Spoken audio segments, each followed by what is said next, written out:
Assalamualaikum warahmatullahi wabarakatuh.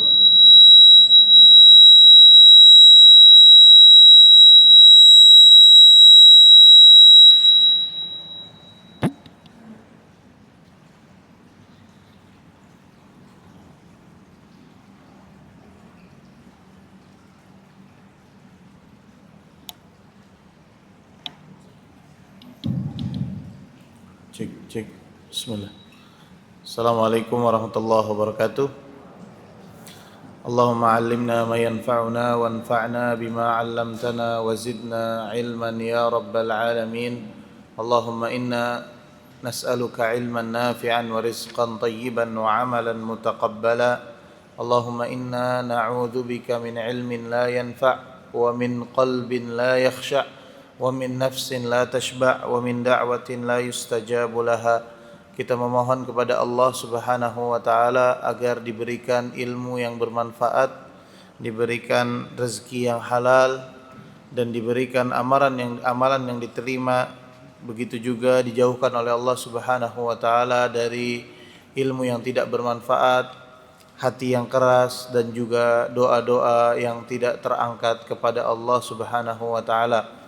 Fa innal hamdalillah nahmaduhu wa nasta'inuhu wa nastaghfiruh wa na'udzu billahi min shururi anfusina wa min sayyiati a'malina may yahdihillahu fala mudilla lahu wa may yudlil fala hadiya lahu. Asyhadu an la ilaha illallah wahdahu la syarika lahu wa asyhadu anna Muhammadan 'abduhu wa rasuluh la nabiyya wa la rasula ba'dah. Amma ba'd. Alhamdulillah, segala puji syukur bagi Allah Subhanahu wa taala, Rabb semesta alam, yang dengan rahmat dan karunia-Nya Allah Subhanahu wa taala berikan kita begitu macam nikmat yang kita rasakan pada hari ini, dari nikmat sehat, nikmat waktu luang, kemudian nikmat iman dan nikmat Islam yang terbesar. Mudah-mudahan ini adalah tanda kebaikan yang Allah Subhanahu wa taala ingin berikan kepada kita. Salawat serta salam kepada Nabi besar kita Muhammad Ibni Abdullah sallallahu alaihi wasallam beserta para sahabatnya, keluarganya, hingga pengikutnya sampai akhir zaman kelak. Sebentar lagi kita akan memasuki satu bulan yang agung, tidak terasa ya. Begitu dekatnya zaman, rasanya baru kemarin kita merasakan Ramadan di tahun 2025. Hari ini kita merasakan, insyaallah hari ini akan dilaksanakan sidang isbat ya. Kalau tidak salah akan dilaksanakan sidang isbat, yang berarti sebentar lagi akan memasuki satu bulan yang agung, yaitu bulan Ramadan, dengan berbagai macam kemuliaan yang ditawarkan oleh Allah Subhanahu wa taala. Kita tahu di bulan Ramadan, mungkin dari awal bulan Sya'ban, para asatidzah ya, para alim ulama sudah menjelaskan tentang bagaimana keutamaan bulan Ramadan, tentang bagaimana kemuliaan-kemuliaan yang Allah Subhanahu wa taala tawarkan di dalam bulan Ramadan, dari ampunan, kemudian pembebasan dari api neraka, kemudian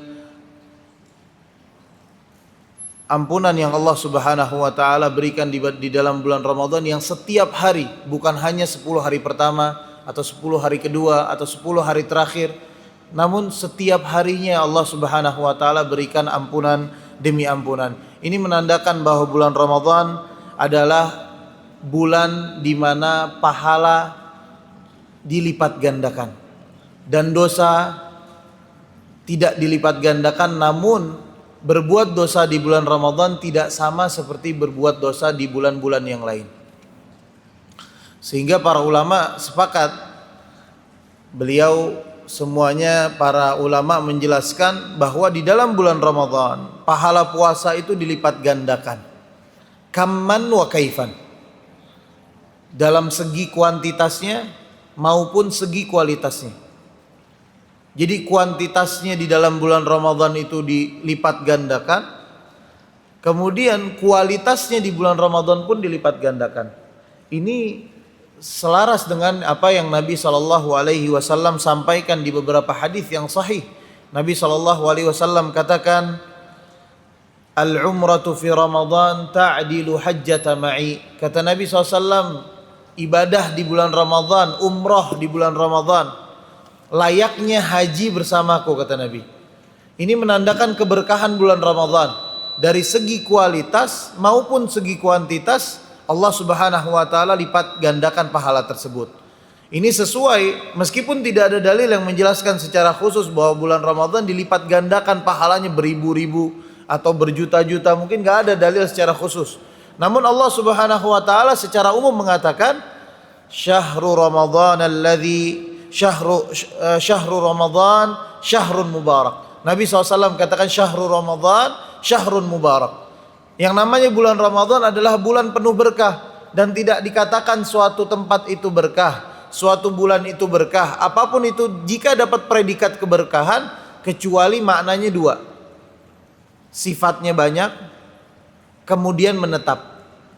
Sehingga apapun yang dikerjakan di bulan Ramadan, sifatnya itu banyak, pahalanya, ganjarannya banyak, kuantitasnya pun secara diri kita pribadi diperbanyak, dan sifatnya menetap.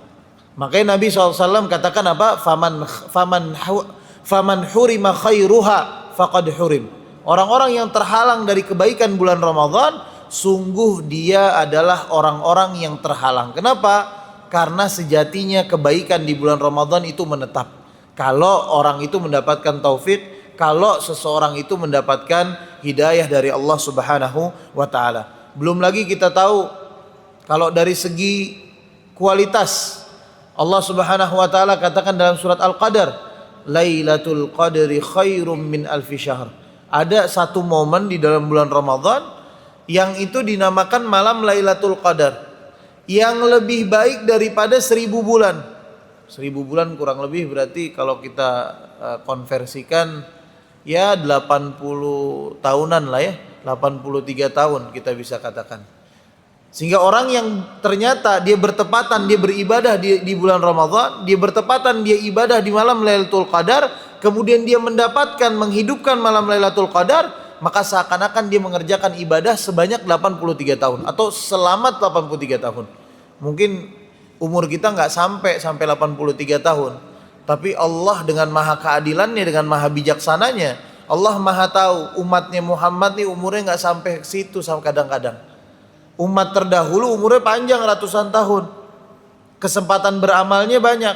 Di antara bentuk kasih sayangnya Allah, Allah kasih di umatnya Muhammad ada malam Lailatul Qadar, yang jika dia beramal di situ 83 tahun dia setara melakukan ibadah. Jadi kalau bapak-bapak misalkan malam Lailatul Qadar tiba-tiba bertepatan lagi nonton bola, Pak, lagi nonton bola nih, gol tuh, kayak bapak teriak gol 83 tahun, Pak. Ibu-ibu sama kalau malam Lailatul Qadar kerjanya tawaf di mall. Kalau di mall kan sale lagi banyak ya, diskon kalau malam Lailatul Qadar kan. Udah mau dekat lebaran. Nah itu sama ibu setara tawaf 83 tahun. Makanya para ulama katakan apa masalahnya bukan di malam Lailatul Qadarnya. Semua kita pasti merasakan malam Lailatul Qadar. Semua kita pasti merasakan. Namun saat malam itu kita lagi ngapain? Itu masalahnya. Saat malam itu kita lagi ngapain? Apakah lagi ngorok? Oh lagi kenceng-kencengnya tuh, ya tengah malam lagi ada rally, lagi rally. Kalau lagi bulu tangkis ada rallynya tuh. Apakah kita lagi lalai? Apakah kita termasuk orang-orang yang taat? Intinya Allah Subhanahu wa taala jadikan pahala di bulan Ramadan itu kamman wa kaifan. Lipat gandanya itu apa? Kualitas dan kuantitasnya. Ini juga yang dicontohkan oleh Nabi SAW lewat hadis Ibnu Abbas. Nabi SAW contohkan bulan Ramadan itu bulan menaikkan intensitas ibadah, bulan menaikkan kuantitas ibadah. Ibnu Abbas mengatakan dalam hadis riwayat Bukhari apa? Karena Nabi SAW ajwadan nas. Nabi itu adalah orang yang paling dermawan. Nabi ini luar biasa, Nabi kita orang paling dermawan. Ada orang datang sama Nabi SAW, ya Rasulullah, saya mau masuk Islam, asalkan kamu berikan domba di antara dua gunung tersebut. Nabi SAW, apa yang Nabi SAW lakukan? Nabi beri dombanya bukan yang ada di tengah gunung doang, yang di gunungnya pun diberikan sama Nabi. Nabi ini orang paling dermawan, Masya Allah. Allahumma salli ala Muhammad. Dan Nabi SAW kedermawannya, kata Ibnu Abbas, kedermawanan dari Nabi SAW, wa kana ajwadu ma yakun fir Ramadan. Dan Nabi lebih dermawan lagi ketika Ramadan. Sehingga ini hal yang harus diselaraskan antara kualitas pahala yang Allah berikan dengan kuantitas ibadah yang kita kerjakan. Ini harus selaras. Dua-duanya harus diupayakan. Allah Subhanahu wa taala katakan apa? Alaisa lil insani illa ma sa'a. Bukankah seseorang itu diganjar sesuai dengan apa? Dengan apa yang ia upayakan.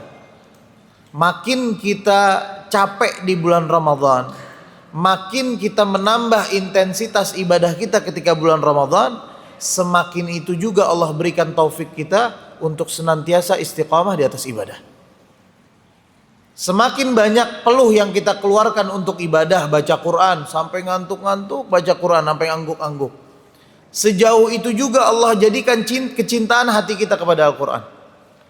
Semakin banyak harta yang kita keluarkan untuk kasih orang makan buka puasa, untuk memberikan fakir miskin, anak-anak yatim, untuk membantu orang-orang yang membutuhkan di bulan Ramadan. Sejauh itu juga, sebesar itu juga Allah Subhanahu wa taala berikan taufik untuk senantiasa istiqamah di jalan Allah Subhanahu wa taala. Intinya, ibadah apapun secara umum, mau puasanya di dalam Ramadan, mau sedekahnya di bulan Ramadan, mau sholatnya di bulan Ramadan, semuanya pahalanya dilipat gandakan lebih besar ketika bulan Ramadan. Nah, di antara ibadah yang paling spesial di bulan Ramadan, ibadah yang memiliki identik atau punya keteridentikan dengan bulan Ramadan adalah ibadah membaca Al-Quran. Ini yang menjadi bahasan kita. Keterkaitan Ramadan dengan Al-Quran ini sangat besar. Allah Subhanahu wa taala berfirman dalam surat Al-Baqarah ayat 185, Syahrul Ramadan alladzi unzila fihi al-Quran. Ketika Allah berfirman, itulah bulan Ramadan, inilah bulan Ramadan yang Allah turunkan di dalamnya Al-Quran. Allah turunkan Al-Quran di bulan Ramadan. Di ayat setelahnya Allah Subhanahu wa taala melanjutkan, Hudan linnas wa bayyinatin minal huda wal furqan. Itulah Al-Quran yang memiliki sifat punya petunjuk. Sebagai petunjuk, Allah jadikan sebagai guide, sebagai petunjuk seseorang untuk menjalani kehidupannya. Wa bayyinatin minal huda wal furqan, yang menjelaskan tentang hidayah, tentang petunjuk itu sendiri, wal furqan, dan sebagai pembeda, sebagai penjelas atas segala sesuatu. Di lanjutannya ayat tersebut apa? Faman syahida minkumus syahra falyasum. Maka siapapun kalian yang telah melihat hilal, faman syahida minkumus syahra falyasum, maka hendaknya dia berpuasa.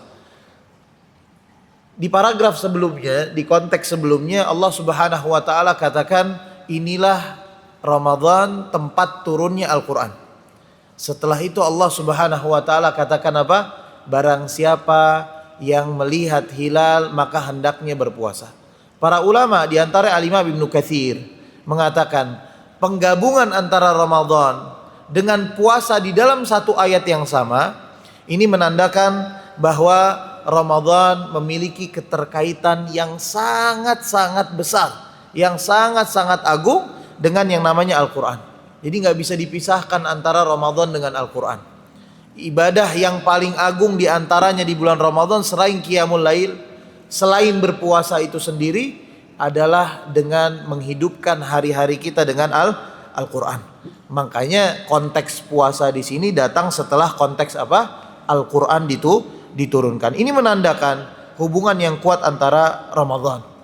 Dan tujuannya apa? Al-Imam Ibnu Katsir rahimahullahu taala mengatakan, tujuannya apa? Sampai Allah Subhanahu wa taala kaitkan puasa dengan Ramadan. Puasa dengan yang namanya Al-Quran. Apa tujuannya?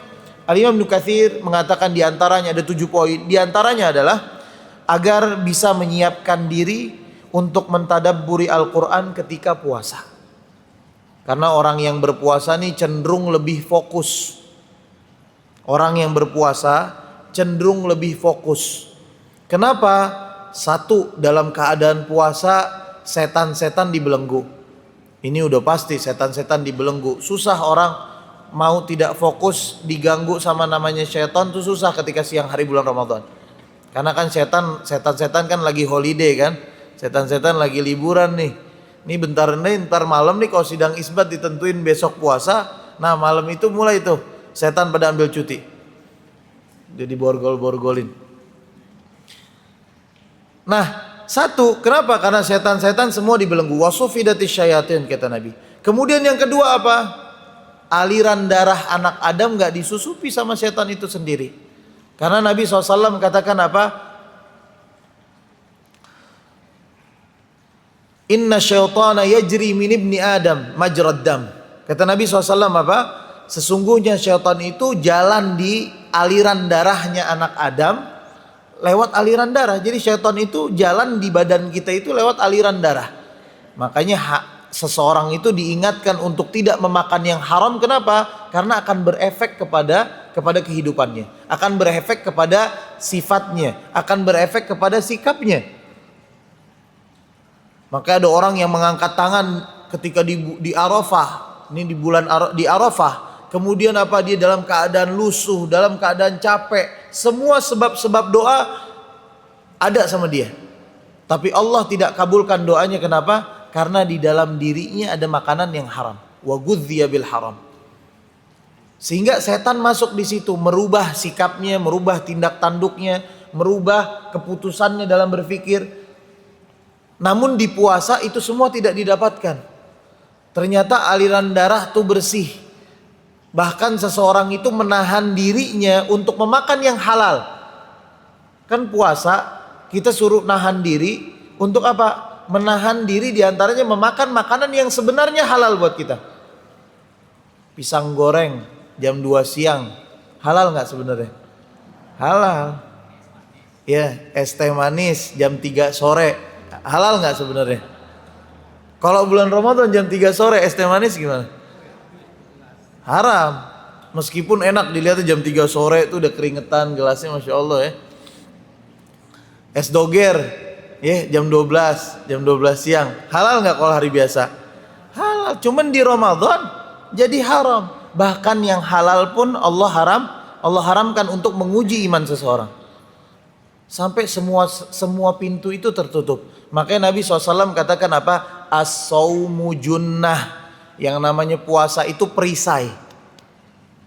Dia akan memperisai diri dari apa? Dari hal-hal yang haram. Dia memperisai diri dari tingkah laku yang buruk. Orang kalau mau berubah, momennya Ramadan ini momennya. Orang mau tadabbur Al-Quran, mau dekat sama Al-Quran, mau memperbaiki hubungan dia sama Allah, hubungan dia dengan Al-Quran, ini saatnya. As-saumu junnah. Karena sebab-sebab seseorang terhalang dari taufik Al-Quran, taufik mendekatkan diri kepada Allah, semuanya ada pada puasa. Makanya tadi Nabi SAW disifati oleh Ibnu Abbas apa? Kana Nabi sallallahu alaihi wasallam ajwadan nas. Nabi adalah orang yang dermawan. Wa kana ajwada ma yakunu fi Ramadan. Dan Nabi lebih dermawan lagi ketika bulan Ramadan. Kenapa? Nabi tahu ini momennya. Orang mau mentahdzib diri, mau menata kembali diri kita, mau menata kembali hidup kita. Ini waktunya adalah di bulan Ramadan. Ketika amal-amal diangkat, ketika kalimat thayyibah diangkat, kalimat-kalimat yang baik diangkat, ketika malam 1000 bulan ada di situ, ketika semua sebab-sebab bersihnya jiwa kita itu ada di bulan Ramadan. Kita bisa bayangkan, idza jaa Ramadan kata Nabi, kalau datang bulan Ramadan, futtihat abwaabul jannah. Dibuka pintu surga, dibuka selebar-lebarnya. Pintu surga maknanya dua, dibuka. Memang pintu surga dibuka saat itu. Kemudian yang kedua, manusia ini lebih mudah untuk beramal. Motivasinya lebih mudah. Kemudian potensi diri untuk berubah itu ada, potensi untuk beramal itu ada. Kemudian dorongan-dorongan sosial pun ada. Kita lihat Ramadannya belum datang. Ini kan kita Sya'ban nih, kita udah ngerasain Sya'ban 1 bulan. Ramadannya belum datang, donasinya udah di mana-mana. Masya Allah. Bahkan dari Rajab udah ada yang buka donasi takjil Ramadan. Ramadannya belum datang, amal solehnya udah mulai. Ramadan tuh begitu. Wa ghulliqat abwabun niran. Kemudian apa? Ditutup pintu-pintu neraka. Pintu neraka ditutup. Kita bisa ngerasain. Kita lihat deh contoh. Warteg kita lihat warteg. Begitu bulan Ramadan apa? Dihordengin.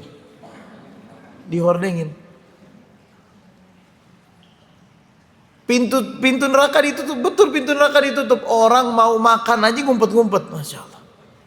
Apalagi maksiat-maksiat yang lain. Boleh jadi maling misalkan mau beroperasi siang-siang. Bro, kita jalan bro. Yuk, ada motor nganggur tuh di situ, masih bagus. Jangan deh bro, nunggu buka aja katanya. Nunggu buka katanya. Dia masih bisa nunggu buka. Kenapa? Gak ada potensi, gak ada dorongan untuk apa? Berbuat maksiat, gak ada. Wa ghulliqat abwabun niran. Makanya rugi ketika seseorang itu Allah kasih penyucian jiwa 1 bulan. Kita bisa bayangin, kita nyuci baju 1 bulan full, nyuci baju nih. Jangankan kotoran, warnanya hilang. Ini kita dikasih 1 bulan penyucian, pemutihan. Kan kita senang kalau ada pemutihan pajak, pemutihan macam-macam, kita senang tuh. Ini kita dikasih pemutihan nih. Pemutihan 1 bulan. Makanya Nabi SAW dalam hadis riwayat Ahmad bilang apa? Raghima anfun, rugi. Siapa? Man adraka Ramadan. Mereka datang ke bulan Ramadan, dia ketemu bulan Ramadan, fansalah. Kemudian Ramadan pergi lewat. Walam yughfar lahu. Kemudian dia belum diampuni. Kenapa? Sebab ampunan semuanya ada. Jangan sampai kita menjadi orang-orang yang merugi. Kembali ke topik kita. Ternyata ibadah yang paling identik dengan bulan Ramadan adalah membaca Al-Quran. Di antara puasa, qiyamul lail yang disebutkan sama Nabi SAW di banyak hadis. Ternyata Al-Quran adalah salah satu sebab Ramadan lebih berkualitas. Dan Nabi SAW di hadis yang tadi diriwayatkan oleh Ibnu Abbas, di lanjutan hadisnya mengatakan, fakana Jibrilu atahu yu'allimuhul Quran. Atau di riwayat yang lain, fi Ramadan hina yalqal Jibril fayudarrisuhul Quran. Di antara kebiasaannya Nabi SAW ketika bulan Ramadan apa? Jibril datang ke Nabi, kemudian mengajarkan Nabi tentang Al-Quran. Nabi setor hafalan sama Jibril. Nabi menghatamkan Al-Quran di hadapannya siapa? Jibril alaihissalam. Ini Nabi kita Muhammad sallallahu alaihi wasallam. Maka nih momennya tepat. Yang kira-kira Iqra 3, Iqra 4 belum lulus nih Ramadan bisa deh ya. Mulai mendekatkan lagi baca Quran. Keluar Ramadan nanti udah lancar bacaan Al-Qurannya. Atau yang sudah lancar diperbanyak. Mulai Ramadan ini cicil hafalan-hafalan sedikit. Kasih target. Kita kalau mau sukses Al-Quran dikasih target. Di breakdown nih. Jadwal harian kita di breakdown. Misal kita punya niat. Nanti saya pengen Ramadan tahun ini lebih berkualitas. Gak sama seperti Ramadan sebelumnya. Karena termasuk golongan orang-orang yang merugi, orang-orang yang terhina, kata Jabir apa? Wala taj'al yauma fitrika wa yauma shaumika sawa. Jangan sampai hari Ramadan kita itu sama hari-hari biasa kita, jangan sampai. Ini kan kita hari-hari biasa, Quran kan kayaknya nggak temenan sama kita kan? Jujur aja banyak Quran yang udah berdebu di pojokan rumah, ditiup enggak, dipegang enggak. Kesian tuh Quran. Nah, jangan sampai sama tuh hari kita, hari-hari biasa kita sama hari-hari ketika puasa. Karena ini banyak sekali janji-janji Allah yang Allah berikan kepada kita. Di antaranya Nabi SAW apa? Fayudarisuhul Quran. Nabi punya kebiasaan belajar Al-Quran sama Jibril, nyetor hafalan sama Jibril, menghatamkan Al-Quran di hadapannya siapa? Jibril alaihissalam. Berarti ini isyarat bagi kita, Ramadan ini tempat di mana kita mendekatkan diri kepada Al-Quran. Karena kalau boleh jujur, kalau kita mau cek kedekatan diri kita kepada Allah, cek kedekatan diri kita kepada Al-Quran. Sejauh mana kita dengan Al-Quran, sejauh itu pula kita dari pertolongan Allah. Sejauh mana kita dengan Al-Quran, sejauh itu juga hubungan kita dengan Allah Subhanahu wa ta'ala. Boleh jadi doa yang kita panjatkan gak kunjung Allah berikan. Kenapa? Ternyata kita kurang dekat sama Al-Quran. Ternyata kita gak berusaha untuk mendekatkan diri kepada Al-Quran. Bahkan Nabi SAW pun akan bersaksi di akhirat kelak. Wa qala ar-rasulu ya Rabbi inna qaumi ittakhadhu hadzal Qur'ana mahjura. Dalam surat Al-Furqan apa Nabi SAW nanti di akhirat kelak akan bersaksi di hadapan Allah. Oh ya Allah, dulu kaum saya, umat saya, ada dari mereka itu yang mereka meninggalkan Al-Quran. Gak mau belajar, gak mau baca, gak mau mentadabburi, gak mau mengamalkan Al-Quran. Kita bayangin kita diaduin sama Rasul. Kita diaduin sama Rasul. Kurang apa tuh? Ngeri. Sehingga Ramadan ini adalah momennya pas. Fayudarisuhul Quran. Nabi contohkan bagaimana Ramadan semestinya dengan Al-Quran. Nabi contohkan. Pertama, Nabi SAW tuh punya kebiasaan membaca talaki dengan Jibril. Maka nih ibu-ibu, bapak-bapak ya, misalkan sepakat manggil guru untuk tahsin Al-Quran di bulan Ramadan, itu bagus. Itu bagian dari menghidupkan bulan Ramadan. Atau misalkan sepakat ya mulai hafalan kecil-kecilan. Kita pengen kan sholat qiyamul lail. Ini sholat ya, di antara cara khusyuk, cara seseorang kaifiat khusyuk, kata para ulama, Syekh Ibnu Utsaimin mengatakan apa? Seseorang itu harus variatif dalam ibadah. Dalam arti bukan modifikasi ibadah, bukan ya, tapi variatif dalam ibadah. Contohnya apa? Menghafalkan, kalau dalam sholat ya, konteksnya sholat, menghafalkan doa-doa dalam sholat. Doa-doa dalam sholat kan banyak. Doa iftitah aja berapa macam? Ada 4-5 doa. Sujud, di dalam sujud doanya juga macam-macam. Kemudian ruku ada doanya sendiri. At-tahiyat, tasyahud awal, tasyahud akhir ada doanya. Kemudian ketika i'tidal ada doanya, doanya pun macam-macam. Semakin seseorang banyak menghafal doa-doa tersebut, setiap sholat, misalkan sholat zuhur dia baca doa iftitahnya tidak sama dengan doa iftitah dia ketika subuh, itu menambah kekhusyuan dia. Begitu juga Al-Quran di dalam sholat kita. Makin banyak hafalan kita hafalkan, makin khusyuk sholat kita. Kita susah mendapatkan khusyuk dalam tahajud kita, kenapa? Karena yang kita baca trikul aja. Kan gacoan kita trikul kan? Iya, nambah deh 4 kul sama qul ya ayyuhal kafirun. Kadang qul ya ayyuhal kafirun udah ayat terakhir ketuker-tuker mulu lagi. La abudu ma ta'budun wala antum abiduna ma abud wala ana abidu ma abad, balik lagi. Gak beres-beres insyaallah. Nah, untuk menambah kekhusyuan sholatnya apa?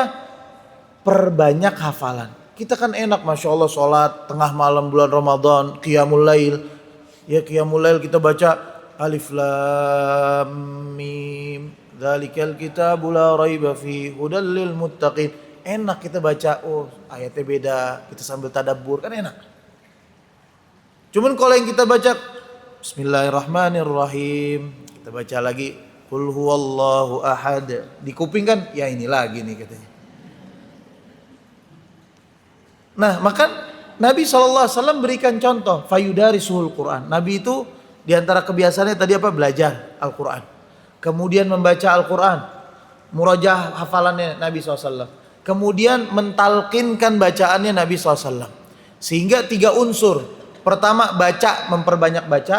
Yang kedua belajar. Yang ketiga menghafalkan Al-Quran. Ini diantara ya fokusnya para ulama terdahulu, ya fokusnya para salaf terdahulu ketika datang bulan Ramadan, mereka langsung fokus kepada Al-Quran. Bahkan Al-Imam Malik, seorang imam Darul Hijrah, dia punya kebiasaan. Kalau sudah datang bulan Ramadan, kalau sudah hadir bulan Ramadan, dia itu ya tarakat tahdits. Dia meninggalkan majelis-majelis hadis. Ini kan Imam Malik adalah imam ahlul hadis. Dia meninggalkan untuk menyampaikan hadis. Wa aqbala alal Quran. Dia langsung fokus kepada Al-Quran. Saking apa? Bukan berarti dia mengecilkan hadis Nabi, bukan. Akan tetapi dia tahu prioritas diri dia. Bahwa Ramadan ini lebih berkualitas ketika seseorang itu fokus kepada Al-Quran. Namun Al-Quran ini ya bukan berarti cuma sekedar dibaca, cuma banyak-banyakan khatam. Bagus banyak-banyakan khatam dan harus diatur. Namun yang lebih berkualitas lagi ketika seseorang itu bisa khatam dan juga khatam tentang maknanya. Ini yang dinamakan dengan apa? Tadabbur. Ini yang menjadi bahasan kita. Bagaimana seseorang itu bisa mentadabburi Al-Quran ketika bulan Ramadan. Bagus kalau berlomba-lomba dalam khatam, bagus di dalam bulan puasa. Contoh diatur deh, mau khatam sekali. Nanti berarti yang mesti diatur kalau dia khatam sekali 30 juz dibagi 30 hari atau 29 hari, paling enggak dia harus membaca berapa? 1 juz sehari. 1 juz sekali duduk sulit mungkin ya, bagi kita agak sulit. Cuman kalau dibagi per sholat kan enak.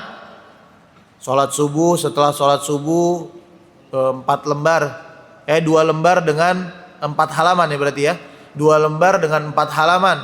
Kemudian di sholat zuhur dibagi lagi 2 halaman. Setelah sholat asar 2 halaman lagi. Ketika sholat maghrib dibagi lagi 2 halaman.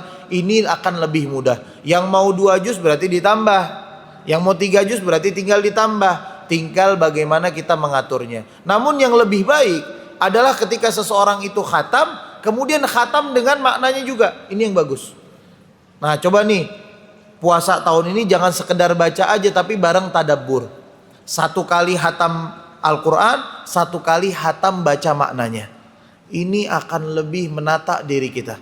Kita lebih mengenal Allah, kita lebih mengenal agama kita lebih mengenal isi kandungan yang ada di dalam Al-Quran. Makanya Fudail bin Iyad rahimahullahu ta'ala seorang tabi'in mengatakan, innama unzilal Qur'anu liya'mala bih.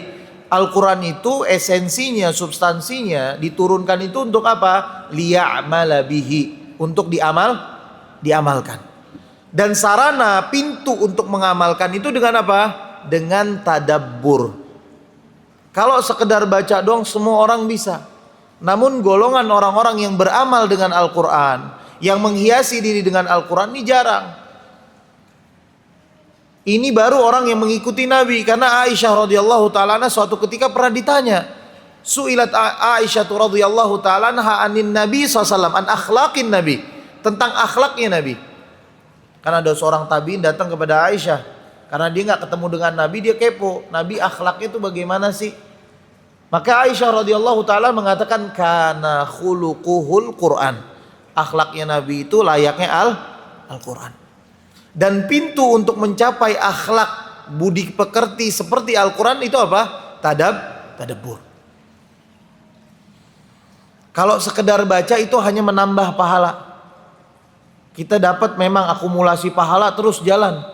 Nabi katakan apa? La aqulu alif lam mim harfun. Aku tidak katakan alif lam mim itu 1 huruf.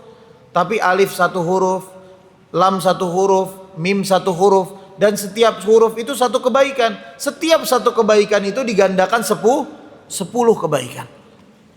Baca ada pahalanya. Namun tadabbur itu next level. Dia dapat pahala, dia dapat potensi beramal. Ketika dia beramal, dia berakhlak layaknya akhlaknya Nabi SAW. Kemudian Fudail bin Iyad mengatakan apa? Fattakhadhan nasu qira'atahu amala. Tapi sayang, ini di zaman beliau ngomong ya.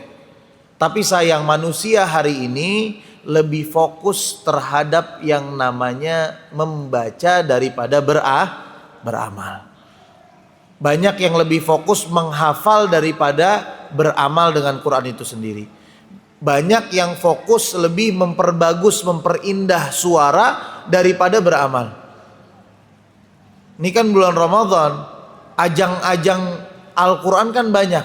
Namun sayang, yang dipertontonkan itu keindahan suara, bukan apa? Bukan esensi dari ayat tersebut. Bukan esensi dari ayat-ayat yang dibacakan. Sehingga orang-orang fokusnya apa? Oh, saya pengen jadi hafiz Quran kayak fulan. Kenapa? Suaranya bagus. Itu yang jadi patokan. Ini aneh. Potensi-potensi pintu masuk ke dalam riya, suara bagus, malah dijadikan tujuan. Anak-anak didorong untuk menghafal Al-Quran. Biar apa? Biar nanti udah gede jadi qori. Ngapain jadi qori? Bagus jadi qori, Al-Quran bagus. Ya, namun qori itu bukan pekerjaan, bukan ajang cari uang, bukan. Ini bergeser, fattakhadhan nasu qira'atahu amala. Maka orang-orang lebih fokus apa? Memperbagus bacaan, memperbanyak bacaan daripada beramal dengan Al-Quran. Sehingga membaca Al-Quran itu kita mesti paham, membaca Al-Quran adalah amal baik, sarana yang Allah Subhanahu wa taala jadikan untuk beramal, jangan dijadikan tujuan. Karena 3 tahapan. Kita membaca Al-Qurannya ada 3 tahapan. Sejatinya kita belajar Al-Qurannya ada 3 tahapan. Yang pertama baca. Baca tuh pintu pertama. Orang mulai tahsin, memperbagus bacaan itu baca, tahapan pertama. Memperbagus bacaan, memperindah suara itu perintah Nabi, bagus. Tapi itu pintu pertama. Ada pintu-pintu lain yang harus dimasukin. Tahapan keduanya apa setelah membaca? Setelah membaca namanya tadabbur. Tadabbur itu memikirkan ayat-ayat Allah Subhanahu wa taala. Kita baca tafsir-tafsir singkatnya. Apa makna dari ayat ini kita baca. Ini menambah iman kita. Kenapa? Karena Al-Quran sejatinya Nabi SAW itu diturunkan untuk apa? Linutsabbita bihi fuadak, untuk memperkuat hatimu. Semua yang ada di Al-Quran itu relate dengan kehidupan manusia. Dan Al-Quran adalah relevan. Semua yang ada di dalamnya terjadi di masa lalu, akan terjadi di masa yang akan datang, dan sedang terjadi sekarang. Sehingga manusia yang kehilangan arah, manusia yang penuh dengan kegelapan, penuh dengan dosa, butuh dengan bimbingan Al-Quran. Ini namanya tadabbur. Dia kaitkan ayat-ayat Al-Quran dengan kehidupan sehari-hari. Dia kaitkan ayat-ayat Al-Quran dengan apa? Dengan perasaan yang dia rasakan sekarang. Dengan kekuasaan-kekuasaan Allah. Dari situ akan timbul yang namanya amal. Ini tahap yang ketiga. Ketika timbul yang namanya amal, berbuah dari tadabbur tersebut, itulah tahap di mana kita mencontoh Nabi kita Muhammad SAW yang berakhlak dengan Al-Quran.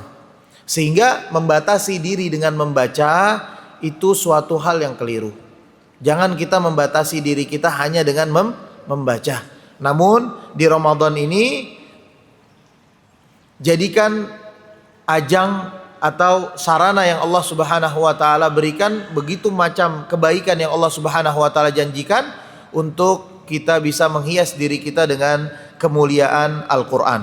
Karena hanya membatasi diri dengan membaca, seseorang hanya membatasi diri dengan memperbagus bacaan, hanya fokus dengan khataman, hanya fokus dengan kejar target, hanya fokus dengan, apalagi anak-anak kadang-kadang dijanjiin kalau khatam tahun ini nanti lebaran dibeliin pistol-pistolan misalkan. Ya, nanti lebaran bagus jadi motivasi acuan. Cuman jangan jadikan itu sebagai tujuan. Jangan membatasi anak hanya bisa membaca Al-Quran. Jangan membatasi diri kita dengan membaca Al-Quran. Karena ini isu problem yang pernah terjadi di Bani Israel. Allah Subhanahu wa taala katakan dalam surat Al-Baqarah ayat 78. Ini problem yang pernah terjadi di kalangan Bani Israel. Mereka hanya fokus membaca tanpa mentadabburi ayat Allah. Apa Allah Subhanahu wa taala berfirman? Wa minhum ummiyuna la ya'lamunal kitaba illa amaniya wa inhum illa yadhunnun. Mereka itu Bani Israel pernah ada di fase mereka itu ummiyuna la ya'lamunal kitab. Mereka itu nggak tahu isi kandungan yang ada di kitabnya. Sampai sekarang pun demikian. Mereka membaca Taurat, bacanya kayak orang ngaji begini-begini. Kalau bapak ibu-ibu pernah lihat ada video orang-orang Yahudi, mereka membaca Taurat mereka begini dengan nada, mereka nggak paham substansi yang ada di dalamnya. Wa minhum ummiyuna la ya'lamunal kitab. Mereka itu layaknya orang yang buta huruf. Mereka baca, sekedar baca, mereka nggak paham apa yang mereka baca. La ya'lamunal kitaba illa amani. Mereka itu hanya menerka-nerka bacaan mereka. Apa yang mereka baca, mereka terka-terka semau mereka. Sehingga mereka berhukum dengan hukum bukan hukumnya Allah Subhanahu wa taala. Ini yang bahaya. Ini yang bahaya. Dan ini juga pernah terjadi di zaman Nabi SAW. Ketika cikal bakal keluarnya orang-orang Khawarij. Orang-orang yang sporadis. Memahami agama bukan dengan pemahamannya Nabi. Memahami agama bukan dengan pemahamannya para sahabat. Ini orang-orang yang ekstremis. Kenapa? Mereka sekedar memperindah bacaan Al-Quran, memperbanyak bacaan Al-Quran tanpa memahami maknanya. Makanya Nabi SAW mensifati mereka dengan apa? Hudatsaul asnan. Ini biasanya mereka ini kumpulan anak-anak muda yang baru meletek. Sufahaul ahlam. Sifat mereka nih bodoh, angan-angan mereka tinggi. Yaqra'unal Qur'an. Mereka itu membaca Al-Quran. Ini mereka ini senang baca Al-Quran, indah. Bahkan Ibnu Abbas mensifati mereka ini orang yang kalau mereka ibadah, kalian itu minder dengan ibadah mereka. Mereka fokus baca Al-Quran, memperindah bacaan mereka dengan memperindah bacaan Al-Quran mereka. Yaqra'unal Qur'an la yujawizu hanajirahum. Tapi Al-Quran itu nggak sampai kerongkongan mereka. Ternyata Al-Quran nggak sampai kerongkongan mereka.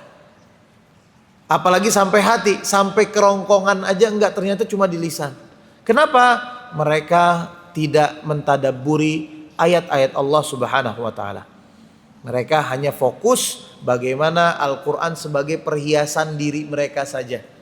Mereka pengen dianggap mereka ahlul Quran, mereka orang yang banyak membaca Al-Quran, mereka yang bagus membaca Al-Quran, tapi nihil dalam memahami Al-Quran.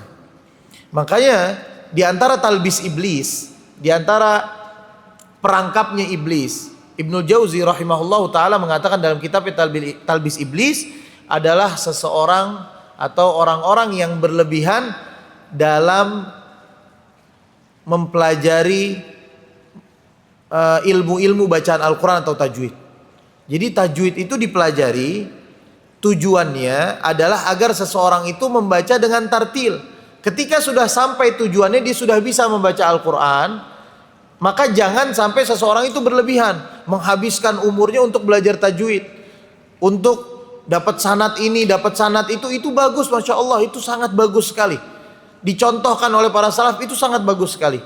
Tapi sampai berlebihan, akhirnya orang meninggalkan yang namanya tadabbur, ini yang bahaya. Sampai menyusahkan orang lain untuk mengenal Al-Quran, itu bahaya. Kadang-kadang ada guru-guru tajwid yang dia itu menyusahkan muridnya sampai muridnya futur, nggak mau belajar lagi. Ini berlebihan. Ini diantara talbis iblis, menjauhkan seseorang dari Al-Quran. Banyak nggak yang begini?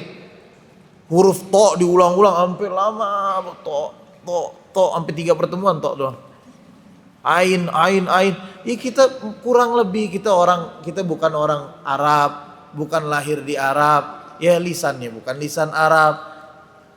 Sehingga hal-hal begini dikritik, jangan terlalu berlebihan. Ketika sudah sampai maksud, ketika seseorang sudah bisa membaca Al-Quran, giring mereka untuk memaknai apa?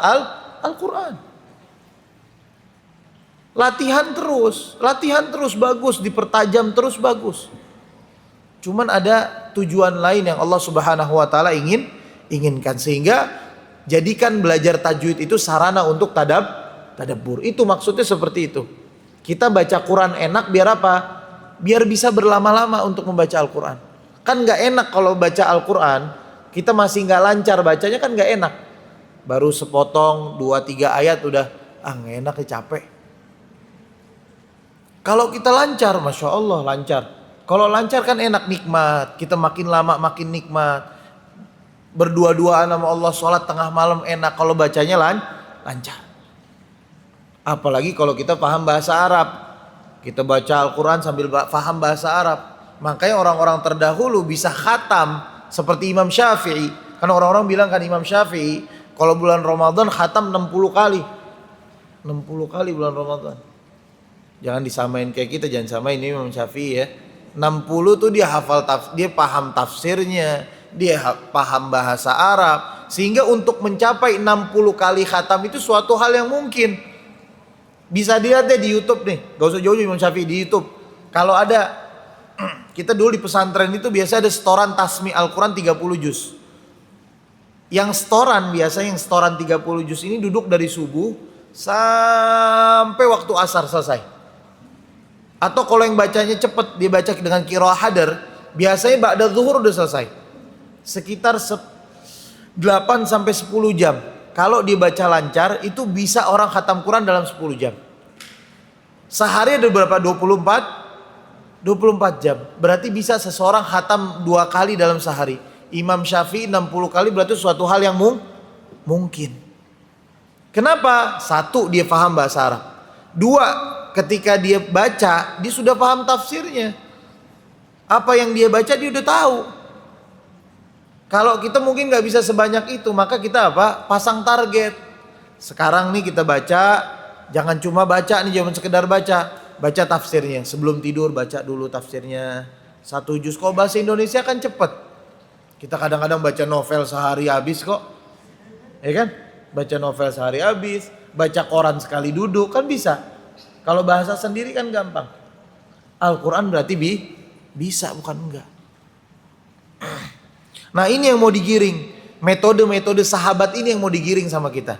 Metode sahabat dulu itu punya metode kalau mereka menghafalkan Al-Quran. Itu bukan sekedar ngabisin hafalan, ngejar target, bukan. Mereka itu punya kebiasaan. Ibnu Mas'ud radhiyallahu ta'ala anhu mengatakan apa? Mereka itu kalau baca 5 ayat atau 10 ayat, mereka fahami maknanya, mereka pelajari tafsirnya, mereka nggak berpindah sampai mereka benar-benar faham. Baru mereka hafalkan lagi 5 ayat setelahnya, 10 ayat setelahnya. Ini yang bagus begini nih cara ngafal Quran. Sehingga ngelotok tuh mereka hafalannya. Mau dibolak-balik kayak apa, juga hafal dia. Kenapa? Karena metodenya benar. Mereka nih pakai metode seperti ini. Dan Masya Allah, makanya Imam Ibnu Hajar rahimahullah ta'ala mengatakan, kalau ada sahabat yang saat itu hafal Al-Baqarah, berarti dia seorang alim. Kenapa? Karena metode mereka ngafalnya begini. Berarti ini orang ngafalnya cepat, fahamnya cepat. Bahkan di dalam riwayat dikatakan apa? Sahabat Umar radhiyallahu ta'ala anhu itu baru hafal surat Al-Baqarah ketika apa? Sesudah Nabi SAW wafat. Sahabat Umar, sahabat yang dekat dengan Nabi SAW. Alhamdulillah bapak-bapak ada kesamaan sama Umar bin Khattab ya. Sama-sama ngafal Al-Baqarahnya telat, alhamdulillah. Berarti kita ada samanya, kita ada bangganya Pak. Kita ada sama sama sahabat Nabi SAW. Nah, ini metode yang para sahabat gunakan. Ternyata mereka mengedepankan tadabbur daripada sekedar membaca. Mereka mengedepankan bagaimana seorang itu memahami Al-Quran bukan sekedar membaca. Maka Ibnu Mas'ud radhiyallahu ta'ala anhu mengatakan apa? La taqra'ul Qur'ana hadza syi'r. Jangan seseorang itu baca Al-Quran kayak dia baca syair. Orang baca syair bagaimana? Kayak kita baca novel, kita baca cerpen, kita baca koran. Bismillahirrahmanirrahim. Alhamdulillahirabbil alamin arrahmanirrahim maliki yaumiddin. Cuma begitu. Cuma sekedar membaca. Wala tansuruhu nasrad daqal, atau seseorang itu membacanya dengan tidak menghadirkan hatinya dia. Dia baca sekedar membaca aja. Waqifu inda ajaibihi. Hendaknya seseorang itu berdiam ketika menemukan keajaiban yang dalam Al-Quran. Waqifu inda ajaibihi. Kuak keajaiban yang ada di dalam Al-Quran. Para ulama mengatakan apa? Kalau seseorang sedih, ini ada para ulama mengatakan, kalau seseorang sedih hendaknya mereka membaca surat Yusuf. Kenapa? Di dalam surat Yusuf semua jenis kesedihan ada. Waqifu inda ajaibihi. Cari di dalam Al-Quran ini ada keajaiban yang akan menggugah diri kita. Kalau kita mau baca surat Yusuf, kita bedah surat Yusuf dari awal sampai akhir, itu adalah semua jenis ujian manusia secara umum dari dia lahir sampai dia wafat. Bagaimana dia punya masalah sama saudaranya, semua kita punya masalah sama saudara. Bagaimana dia berpisah dengan ayahnya, dari sebagian kita bahkan kebanyakan kita punya momen berpisah sama orang tua. Bagaimana dia bersabar menahan pilunya hidup sampai 40 tahun. Sampai Allah angkat derajat menjadi seorang menteri di Mesir. Bagaimana dia digoda oleh wanita. Setiap kita pernah merasakan yang namanya digoda oleh wanita. Setiap laki-laki. Bagaimana Nabi Yusuf alaihi salam akhirnya bertemu dengan orang tuanya, dengan orang-orang yang dicintai. Ada momen di hidup kita, kita terharu bertemu dengan orang-orang yang kita cintai. Semuanya di situ Nabi Yusuf alaihi salam dikisahkan. Bahkan satu surat semua menceritakan tentang Yusuf. Kalau Nabi Musa alaihi salam diceritakan itu kan beda-beda surat. Nabi Ibrahim diceritakan di beda-beda surat. Ini satu surat khusus Yusuf alaihi salam. Dan nama suratnya surat Yusuf. Para ulama mengatakan apa? Ini tanda apa? Bahwa ada pelajaran penting di sana. Bagaimana seseorang itu mau menyelesaikan masalah hidupnya layaknya Nabi Yusuf. Waqifu inda ajaibihi, kata Ibnu Mas'ud. Maka cari keajaiban-keajaiban yang ada di dalam Al-Quran. Orang yang dirundung masalah, misalkan Allah subhanahu wa ta'ala belum takdirkan memiliki keturunan. Di dalam Al-Quran ada Zakaria, seorang nabi, seorang soleh yang diuji sama Allah gak punya keturunan sampai ratusan tahun. Bahkan di umurnya yang 100, Nabi Zakaria masih mengharap kepada Allah, mengangkat tangannya, mengatakan hunalika da'a Zakaria rabbah qala inni. Disitulah Nabi Zakaria berdoa, ya Allah berikan aku keturunan. Rabbi habli min ladunka dzurriyyatan thayyibah innaka sami'ud du'a. Ya Allah, sesungguhnya Engkau adalah Maha pendengar doa, Maha mengijabah doa. Nabi Zakaria punya masalah, ternyata apa? Enggak diberikan keturunan sampai lama. Bahkan sampai istrinya mengatakan apa? Wa mraati aqira. Saat itu istrinya sudah dinyatakan divonis mandul. Tapi Nabi Zakaria tidak berhenti untuk berdoa kepada Allah, sehingga Allah berikan anak yang namanya siapa? Nama anaknya? Nama anaknya ada yang tahu nama anaknya? Namanya Maryam. Nama anaknya siapa? Ishak. Nama anaknya Maryam. Allah berikan keturunan, ya seorang anak laki-laki yang bahkan menjadi nabi. Seorang anak perempuan yang menjadi penjaga Baitul Maqdis. Nabi Ibrahim, Allah subhanahu wa ta'ala tidak berikan keturunan sampai 80 tahun lamanya. Di dalam Al-Quran pun dijelaskan, sampai Allah kirimkan si kecil yang namanya Ismail setelah 80 tahun. Waqifu inda ajaibihi. Setiap masalah kehidupan kita bisa temukan di dalam Al-Quran. Makanya jangan sekedar membaca, tapi berhenti di setiap momen-momen yang ada di dalam Al-Quran. Kadang-kadang kita temukan, oh ini relate sama saya. Oh ini kok bisa pas begini. Itu Al-Quran luar biasa. Harriqu bihil qulub, kata Ibnu Mas'ud. Kemudian gerakkan hati kalian untuk mencintai Allah karena ayat tersebut. Kalau kita mau lihat di dalam Al-Quran, semua cerita yang ada di dalam Al-Quran itu adalah cerita-cerita manusia yang kita hadapi sekarang. Kita makin cinta sama Allah, kita makin berharap sama Allah. Kenapa?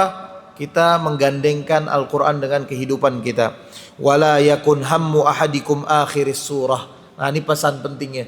Jangan jadikan tujuan kalian, kata Ibnu Mas'ud, adalah akhir surat. Baca Quran dibuka, tujuannya apa? Khatam doang. Dibuka bacaan Al-Quran cuma apa? Cuma pengen ngabisin Al-Quran dari surat Al-Fatihah sampai An-Nas doang. Kadang-kadang kan begitu, kita baru baca 2-3 lembar. Kalau tujuannya untuk khatam, kita begini nih biasanya penyakitnya. Ya Allah, masih berapa lembar lagi nih katanya. Baru alif lam mim dzalikal kitabul la raiba fi sampai ayat selanjutnya, ya tentang ayat-ayat munafik. Udah mulai capek tuh, udah mulai ngap. Ngelihat ini, ya Allah masih panjang perjalanan gitu. Ini kalau orang tujuannya apa? Hammuhu akhir surah. Kalau tujuannya cuma ngabisin surat, ya begitu. Innamal a'malu binniyat. Setiap amal itu tergantung nih niat. Faman kanat hijratuhu ilallahi wa rasulih. Kalau seseorang itu niatnya karena Allah, ingin mencontoh Rasulnya, fahijratuhu ilallahi wa rasulih, maka Allah berikan taufik dia untuk menuju Allah, untuk sampai kepada Nabi SAW. faman kanat hijratuhu lid-dunya yusibuha. Akan tapi kalau orang-orang itu berniatnya untuk apa? Berhijrah, membaca Al-Quran, ibadah untuk kesenangan dunia,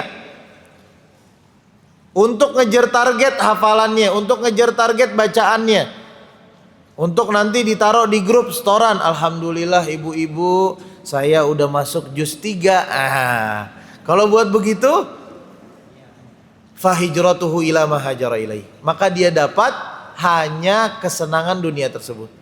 Kalaupun mengecewakan, maka akan kecewa dunia akhirat. Wal iyadzu billah, tsumma na'udzubillah.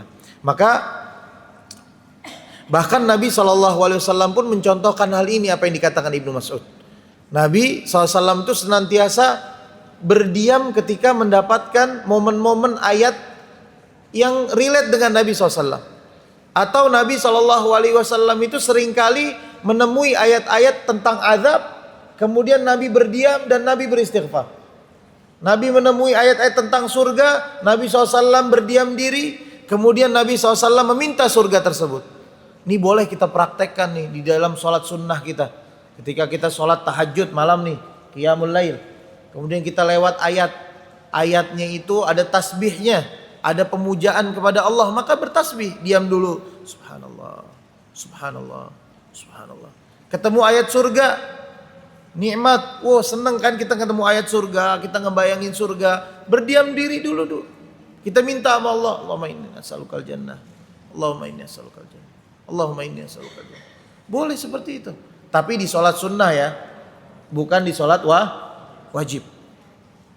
Nabi SAW dikatakan apa oleh Anas bin Malik? Kana Nabi SAW idza marra bi ayati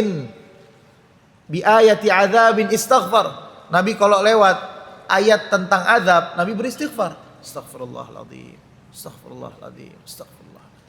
Wa idza marra bi ayati tasbihi sabbah. Nabi kalau lewat ayat-ayat yang penuh dengan pujian Allah, Nabi bertasbih. Subhanallah, subhanallah. Nabi lewat ayat tentang nikmat, Nabi bertahmid. Alhamdulillah, alhamdulillah. Nabi melewati ayat tentang keagungan Allah, Nabi bertakbir. Allahu Akbar, Allahu Akbar, Allahu Akbar. Ini diantara caranya Nabi SAW untuk apa? Untuk istisy'ar, untuk menumbuhkan rasa, untuk tadabbur di dalam sholat-sholatnya Nabi, di dalam bacaan-bacaannya Nabi SAW. Bahkan satu ketika Anas bin Malik mengatakan apa? Nabi SAW pernah lewat satu ayat yang menggambarkan tentang azab Allah kepada orang-orang Bani Israel. In tu'adzibuhum fa innahum ibaduk, wa in taghfir lahum fa innaka antal azizul hakim. Ketika lewat tentang ayat Allah tentang azab kepada Bani Israel, Nabi Isa mengangkat tangannya untuk meringankan azabnya Bani Israel. Saat itu mengatakan, in tu'adzibuhum fa innahum ibaduk. Ya Allah, kalau memang mereka adalah hamba-hambamu, maka ringankan azab mereka. Wa in taghfir lahum, kalaupun engkau ya Allah ampuni mereka, sesungguhnya engkau adalah maha pengampun, maha bijaksana, maha agung ya Allah. Maka Nabi SAW berdiam diri mengatakan, ummati, ummati, ummati. Nabi takut kalau itu terjadi kepada siapa? Umatnya. Nabi mentadabburi ayatnya mengatakan apa? Ummati, ummati, ummati. Kenapa? Dia takut ada azab yang turun kepada umatnya. Ini diantara bentuk tadabburnya Nabi Sallallahu Alaihi Wasallam. Sehingga penting sekali di Ramadan tahun ini, ya kita jangan cuma punya target untuk menghatamkan Al-Quran, tapi menjadi bagian orang-orang yang memiliki hadz atau bagian dari akhlaknya Nabi SAW, yaitu mentadabburi Al-Quran dan mengamalkan isi kandungan Al-Quran tersebut. Lalu bagaimana Ustaz cara mentadabbur ayat-ayat Al-Quran tersebut? Nah, cara tadabbur yang pertama adalah para ulama memberikan saran, memberikan arahan, hendaknya seseorang sebelum membaca Al-Quran membaca ta'awudz. Ini selaras dengan perintah Allah Subhanahu wa taala dalam Al-Quran. Fa idza qara'tal Qur'an fasta'idz billah. Kalau kalian mau membaca Al-Quran, hendaknya kalian ta'awudz. Karena orang kalau baca Quran itu setannya gede.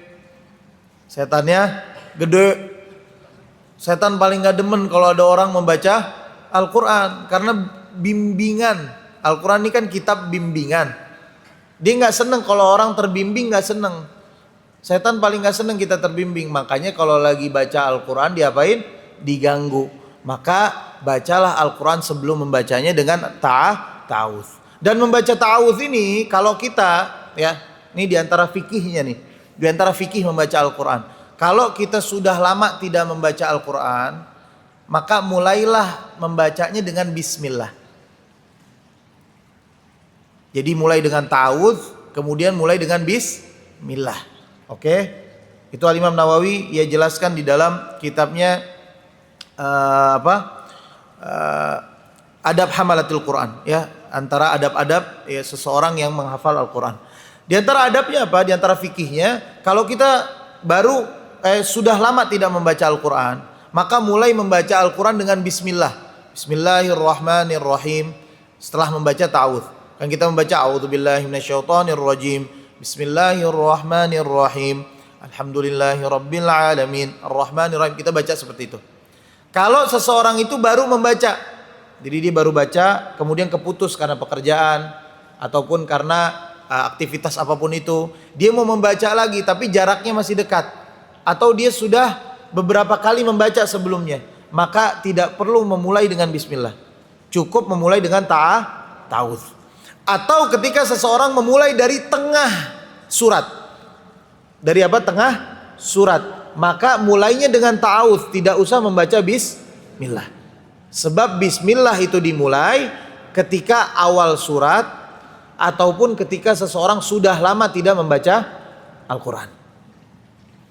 Kalau kita udah sering baca Quran, kemudian jaraknya dekat-dekat, maka mulai tengah surat dengan membaca ta'awudz. Kita baca a'udzubillahi minasyaitonirrajim. Wa minhum ummiyuna la ya'lamuna al-kitaba illa amaniya wa inhum illa yadhunnun. Kita baru baca semua. Nah, itu dari tengah suatu diantara fikih dalam berta'awudz membaca Al-Quran. Maka baca ta'awudz untuk melindungi diri kita dari gangguan setan. Karena berat sekali, orang baca Quran itu kan berat sekali. Makanya orang dulu bilang, orang tua dulu kita bilang, ya, kalau mau tidur nggak bisa nih tidur nih, kita mau tidur nggak bisa baca Quran katanya. Ntar nggak lama ngantuk katanya. Karena ada sakinah, ada ketenangan di situ. Subhanallah, kadang-kadang nggak ngantuk, sama sekali nggak ngantuk. Mau tidur badan udah capek nggak bisa. Begitu buka Quran, subhanallah, ada aja baru 2 ayat dah. Gak lama udah bongkok-bongkok udah begini-begini. Subhanallah. Itu Al-Quran luar biasa. Entah karena ketenangan, nggak tahu ya. Mudah-mudahan karena ketenangan atau karena memang diganggu sama setan. Sehingga seseorang memulai bacanya dengan ta'awudz, ya. Kita rasakan bagaimana Allah Subhanahu wa taala memberikan rahmat kepada kita di dalam Al-Qur'an. Ini kan Al-Qur'an ini rahmat. Allah katakan apa? Ar-Rahman 'allamal Qur'an. Allah buka surat Ar-Rahman dengan apa? Nama Allah yang Maha Pengasih lagi Maha Penyayang. 'Allamal Qur'an, di antara nikmat Allah yang Maha Pengasih lagi Maha Penyayang apa pertama? Allah mengajarkan kita tentang Al-Qur'an. Sehingga rasakan rahmat Allah Subhanahu wa taala di tiap bacaan kita. Belum lagi Allah Subhanahu wa taala katakan apa? Wa nunazzilu minal Qur'ani ma huwa syifaa'u wa rahmatul lil mu'minin. Kalau kita mau mentadabburi Al-Qur'an, rasakan dalam diri kita bahwa Al-Qur'an ini rahmat kasih sayangnya Allah. Kita tiap baca Al-Qur'an ini seakan-akan Allah lagi ngajak bicara kita. Kita tahu Allah mungkin, ya kita nggak bisa lihat Allah sekarang di muka bumi, tapi kita akan lihat Allah nanti di surga kelak. Kita tahu Allah, tapi kalau kita nggak bisa melihat Allah sekarang, kita rasakan bahwa Allah melihat kita. Rasakan nikmat-nikmat Allah, rahmat-rahmat Allah kepada kita. Kita diberikan keturunan anak yang soleh. Kita membaca Al-Quran, kita rasakan bagaimana Allah berikan nikmat makan, nikmat waktu luang, nikmat oksigen, nikmat nafas, semua kita rasakan. Maka Allah katakan apa? Ar-Rahman, Allah yang Maha Pengasih, Allah yang Maha Penyayang. Allamal Quran. Ketika membaca Al-Quran, istisy'ar, rasakan bahwa ini adalah rahmat Allah. Ma huwa syifaa'u rahmah. Di ayat yang lain Allah katakan apa? Bahkan Al-Quran sebagai penyembuh, syifa. Entah penyakit-penyakit hati kita, dengki, iri, hasad. Ini obatnya Al-Quran. Kenapa obatnya Al-Quran? Dikatakan obatnya Al-Quran. Al-Quran tuh bisa menepis semua penyakit hati. Orang sibuk sama Al-Quran gak akan punya celah di dalam hatinya untuk punya penyakit hati, gak akan bisa. Maka ibu-ibu mau ngurangin gibah, ya ibu mau ngurangin gibah, saya ulangin, ngurangin gibah, perbanyak hafalan Quran, perbanyak baca Quran. Min husnil islami mar'i, termasuk tanda Islam, baiknya Islam seseorang, meninggalkan hal-hal yang tidak bermanfaat untuk dirinya. Berarti mafhum mukhalafahnya atau pemahaman terbaliknya, kalau Islam seseorang itu mau bagus, sibukkan diri dengan yang bermanfaat. Ketimbang baca lambe turah ibu-ibu ya, ketimbang baca follow lambe turah, ya mama gosip, apalagi akun-akunnya banyak ya, macam-macam. Ketimbang baca yang begitu, mendingan baca Al-Quran. Kalau udah mulai kepikiran, kayaknya mau scrolling nih, ada berita baru nih, info A1, iya A1. Langsung buka Al-Quran. Langsung buka Al-Quran. Kalau punya hafalan, alhamdulillah, di jalan misalkan lagi keadaan haid, Al-Quran menolong kita bagaimana? Oh, kita punya hafalan, alhamdulillah. Begitu mau gibah, kita baca hafalan kita, lupa yang namanya gibah. Ada orang datang bisikin, nih tahu nggak? Tadi si fulanah baru begini-begini. Ya udah, tinggalin, baca Al-Quran. Al-Quran begitu syifa, penyembuh, warahmah, dan kasih sayang lil mu'minin, untuk orang-orang yang beriman. Kemudian yang selanjutnya, yang ketiga, bagaimana cara mentadabburi Al-Quran? Mentadabburi Al-Quran yang ketiga adalah meniatkan baca Al-Quran itu untuk ihtida. Ihtida itu apa ihtida? Ihtida itu untuk mendapatkan petunjuk. Kita baca Al-Quran bukan sekedar banyak-banyakan, bukan sekedar kejar target, tapi setiap baca Quran kita berdiam sebentar, kita bilang, ya Allah, saya baca Quran kali ini, saya pengen ihtida, saya pengen dapat petunjuk. Ini kan perintah Allah. Kita baca di dalam sholat kita 17 kali sehari ihtida. Apa? Ihdinas siratal mustaqim. Ya Allah, saya minta ditunjukkan jalan yang lurus. Begitu juga ketika membaca Al-Quran. Kita minta sama Allah, ya Allah, dengan bacaan Quran ini, mudah-mudahan jalan saya lebih lurus. Mudah-mudahan setelah membaca Al-Quran ini saya dapat solusi di hidup saya. Boleh seseorang itu bertawassul dengan amal soleh dia. Dan baca Al-Quran termasuk amal soleh. Boleh orang bertawassul, ya Allah, dengan bacaan Quran saya ini, mudah-mudahan Engkau berikan aku hidayah. Ya Allah, dengan membaca Al-Quran ini, ya mudah-mudahan Engkau bimbing jalanku. Itu tawassul dengan amal soleh. Boleh, diperbolehkan. Bertabarruk dengan Al-Quran, kan lagi rame tabarruk sekarang kan. Tabarruk paling bagus dengan apa? Dengan amal soleh. Dan tabarruk ini sifatnya apa? Barokah sifatnya itu tauqifi.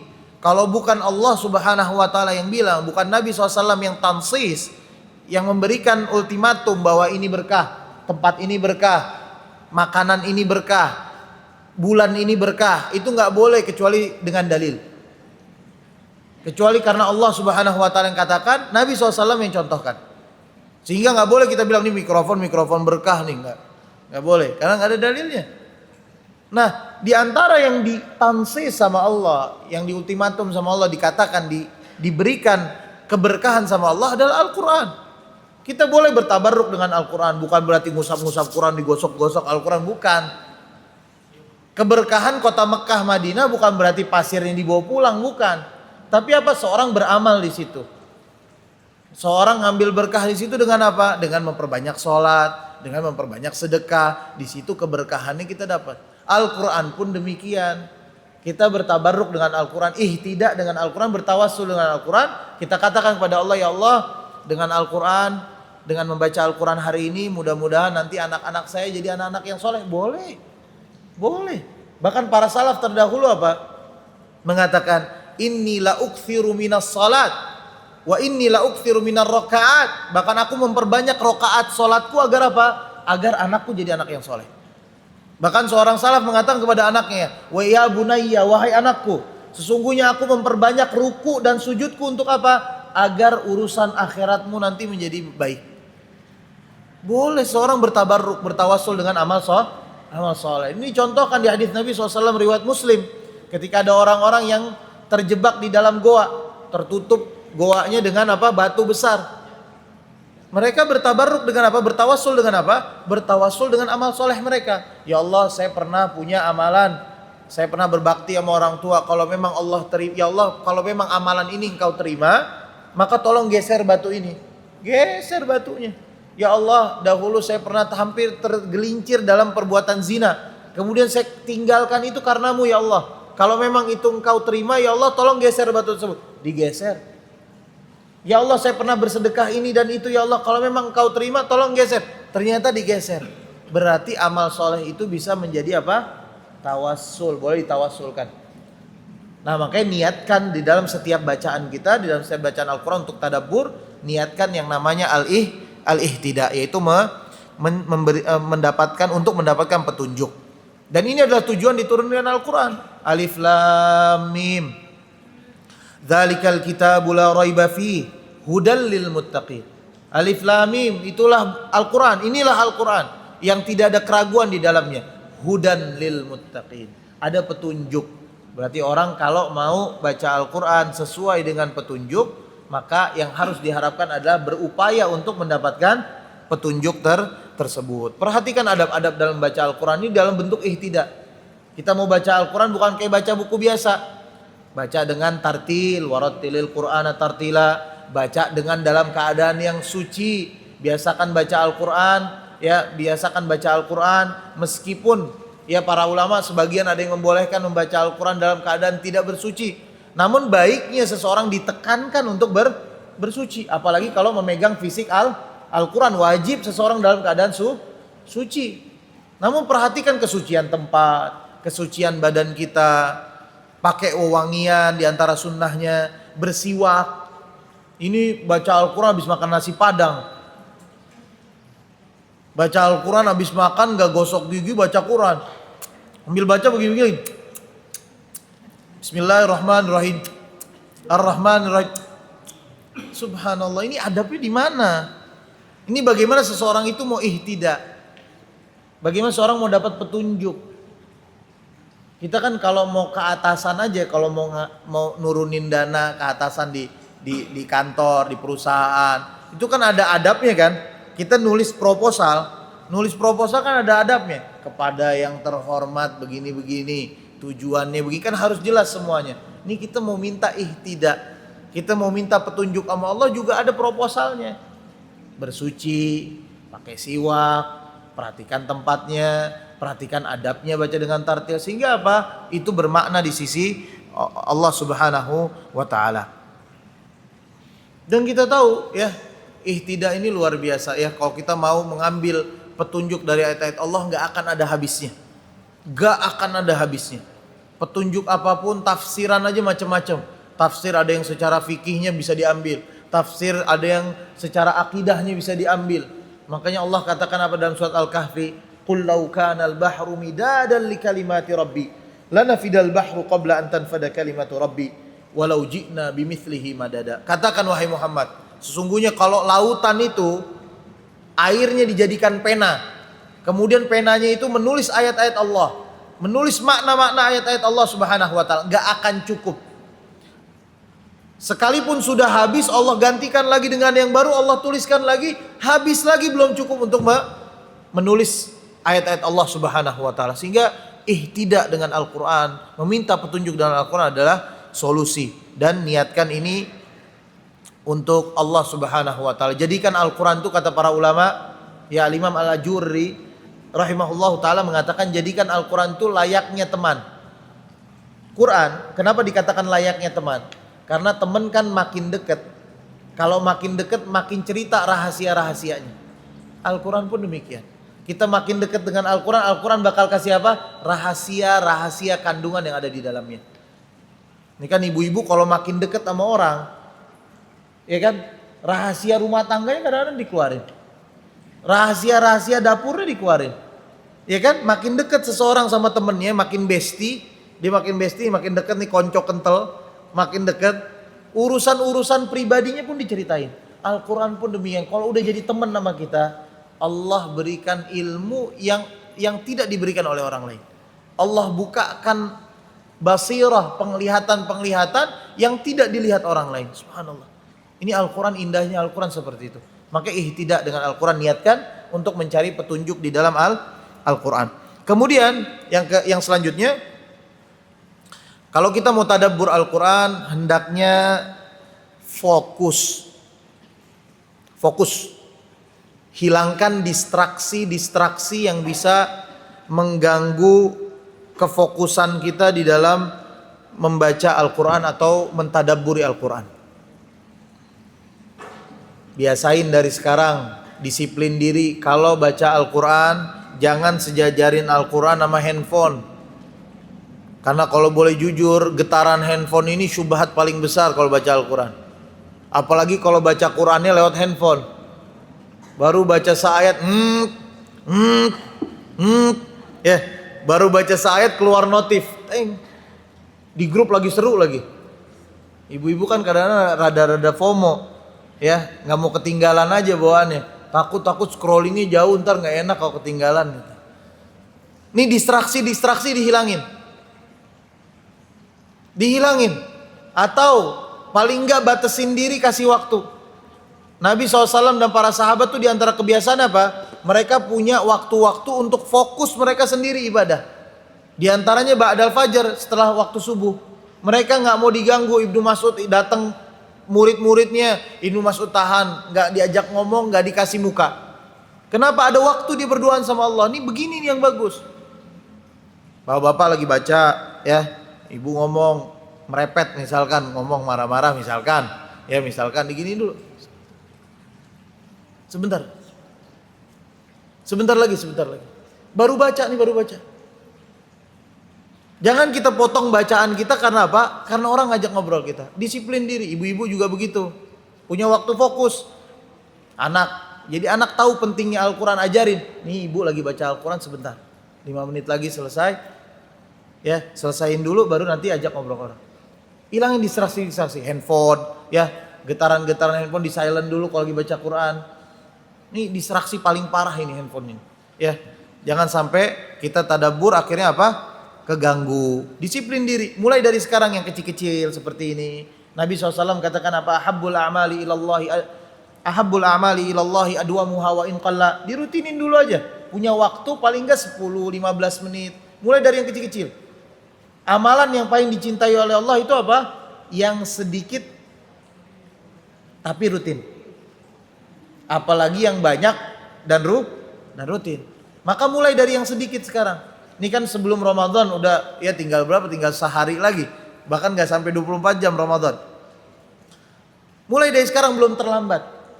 Sebelum nanti kita disibukkan ketika Ramadan dengan apa? Dengan gadget kita. Jangan sampai sama lah. Ya kita rugi banget, jangan sampai Ramadan tahun ini sama seperti Ramadan sebelumnya, jangan ya. Nih kurang-kurangin handphone, keluar grup boleh, izin silakan, nggak apa-apa, izin. Nih tahun ini saya pengen Ramadan saya lebih berkualitas, mohon maaf tanpa mengecilkan grup ini, saya keluar dulu di satu Ramadan ini, saya izin, nanti saya masuk lagi 1 Syawal. Bisa nggak ibu-ibu? Bisa ya. Apalagi grup-grup alumni doang, alumni SD lah, alumni SMP, astagfirullahaladzim. Kalau ada manfaatnya nggak apa-apa, kalau cuma sharing hal-hal yang nggak penting, kurang-kurangin. Subhanallah. Bapak kira-kira yang kontaknya aneh-aneh, yang suka status WhatsAppnya aneh-aneh, yang suka nguji diri kita kalau ngeliat status WhatsAppnya, bolehlah di hide dulu sementara. Boleh, silakan. Ini fokus sehingga kita bisa apa? Fokus dengan menghilangkan distraksi. Biasakan diri dari sekarang dari hal-hal yang kecil. Nih kita coba masih ada waktu? Masih ada? 20 menit lagi. 7 menit lagi. Oke. Kita coba mau mentadabbur ayat Allah Subhanahu wa taala. Kita ambil satu ayat di dalam Al-Qur'an, kita praktekkan bagaimana caranya tadabbur. Nah, ini kita bisa lihat nih nanti bagaimana seseorang itu tadabbur ayat-ayat Allah. Coba kita buka surat At-Taghabun ayat 14. Nah, ini ayatnya relate, kejadian. Semua yang sudah berkeluarga pasti merasakan ayat ini. Surat At-Taghabun nomor surat 64, surat nomor 64 ayat 14. Kita coba bagaimana mempraktekkan bagaimana caranya tadabbur.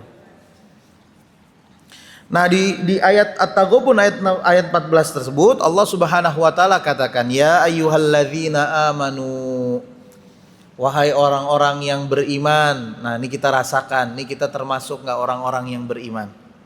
Kita lihat ya, di sini yang dipanggil secara khusus orang beriman. Karena sebentar lagi berbicara tentang ujian hidup. Kenapa ujian hidup? Orang yang beriman pasti diuji. Allah katakan apa? Ahasiban nasu ayyutraku ayyaqulu amanna wa hum la yuftanun. Kalau orang ngaku beriman terus dia dengan pedenya bilang saya beriman, saya dicintai Allah, nggak mungkin saya diuji, nggak mungkin. Orang makin beriman makin ujiannya makin kenceng. Pohon makin tinggi, anginnya makin kenceng. Makin tinggi seseorang imannya, makin tinggi, makin besar ujiannya. Bahkan kata Nabi SAW apa? Asyaddun nasi balaan al-anbiya. Yang paling besar ujiannya di antara manusia siapa? Para nabi. Tsummal amsal fal amsal. Kemudian yang selanjutnya. Jadi panggilan orang beriman ini adalah panggilan apa? Panggilan kasih sayangnya Allah. Karena bentuk cintanya Allah, cara love language-nya Allah itu apa? Dengan ujian. Innallaha idza habba 'abdan ibtalah. Allah Subhanahu wa taala kalau mencintai seorang hamba dia diuji. Karena ujian ini untuk orang beriman adalah rasa rahmatnya Allah. Kenapa? Saya kasih contoh. Imam nih kan kita tahu imam masjid nih pasti kita sepakat adalah orang yang beriman. Imam masjid kalau nggak pernah diuji dengan lupanya hafalan, dia sombong nggak? Sombong. Kebayang ada imam sholat taraweh 30 hari baca 30 juz yang nggak pernah lupa. Kira-kira di hatinya ada apa? Kalau bukan gue nggak bisa begini. Atlet kalau nggak pernah diuji dengan kekalahan, jadi apa dia? Jumawa. Allah nggak pengen orang jadi jumawa. Allah uji orang beriman agar apa? Agar mereka tahu bahwa semua keutamaan, semua karunia tersebut atas izin siapa? Allah. Maksudnya begitu. Makanya dikatakan ya ayyuhalladzina amanu, wahai orang-orang yang beriman. Sebentar lagi kita akan ngomong masalah ujian. Inna min azwajikum, sesungguhnya dari pasangan-pasangan kalian, istri-istri kalian, suami-suami kalian, siapapun mereka. Wa auladikum, anak-anak kalian, anak keturunan, entah anak kandung, entah anak siapapun, kemudian keponakan. Inna min azwajikum wa auladikum aduwallakum. Di antara mereka, di antara para pasangan, suami, istri, di antara anak keturunan, cucu, ada dari mereka yang akan menjadi musuh bagi kalian. Kok musuh, Ustaz? Kalau musuh nih berarti kita harus perangi, Ustaz. Berarti kalau musuh berarti kita harus adu jotos ini, Ustaz. Berarti kalau musuh ini membahayakan diri kita, Ustaz. Dengerin dulu sebentar. Aduwallakum. Ternyata dari istri-istri, dari suami-suami, dari anak-anak ada yang mereka berpotensi menjadi musuh kita. Ada yang menjadi musuh bagi seseorang. Maksudnya musuh itu apa? Musuh dalam arti kata Allah Subhanahu wa taala di sini adalah orang-orang yang menjauhkan diri dari Allah Subhanahu wa taala. Ada istri-istri yang menjauhkan diri suaminya dari Allah.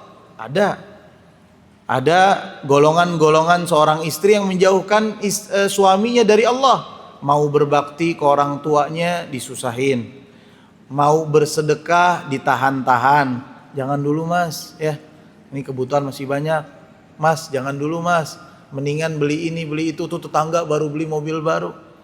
Tuh tetangga baru beli motor baru. Ada yang begitu. Ada yang mau Ramadan nih contoh, mau ngebantu orang tuanya, mau nyukupin kebutuhan orang tuanya. Ditahan-tahan nggak bisa. Ternyata ada yang begitu. Wa auladikum, dan dari anak-anak pun ada yang menguji orang tuanya sampai orang tuanya jauh daripada Allah. Makanya Nabi katakan apa dalam hadis riwayat Ibnu Majah? Al-waladu mabkhalatun wa majbanah. Anak-anak itu sifatnya adalah mabkhalah, bikin orang tua jadi pelit. Wa majbanah, dan bikin orang tua jadi penakut. Mabkhalah bagaimana?